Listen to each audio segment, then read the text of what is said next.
Kami po sa government side at sa ating pong parallel group.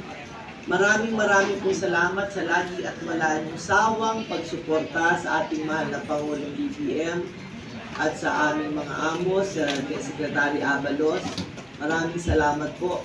Ito pong ating pagtatagpo sa July 22, isa rin uling makasaysayan dahil kahit ano pang kaguluhan, tayo sama-sama pa rin. Yes. Yan ang matibay dyan. Kahit ano pa yon, sama-sama tayo at walang iwanan. Yes. Walang iwanan. Sama-sama tayong babaeng ulit. Kaya tayo, kung ano yung sa tingin nyo na dapat nating isali o isama, imbitahin natin sila. At kung ano yung makakabuti, gawin natin. Ano po? Kaya kami ni Mr.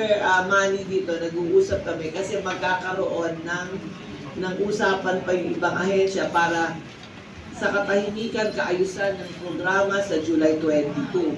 Kaya kung ano man ang pagbabago doon, lalabas sa group chat. Yes po. Apo, ito po opisina namin dito, nakilala naman po yung aming mga kasama dito, si Karen, si Jazz, si Albert, si Jocelyn, si Miss Janice, at si Angel.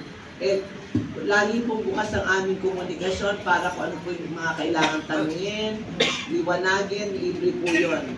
Tapos, ulitin natin, maglalagay po tayo ng parang provision para sa food station, pero wala pong marka.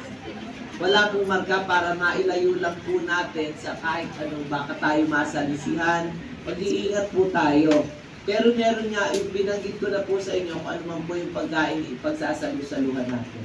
Kaya maraming salamat po muli, magkikita-kita po tayo. Red and white daw po ang ating po ng coding ng issue. Maraming salamat. Maraming salamat po. At gaya ng laging sinasabi ni Asek Beth, mabuhay ang bagong Pilipinas. Maraming salamat po.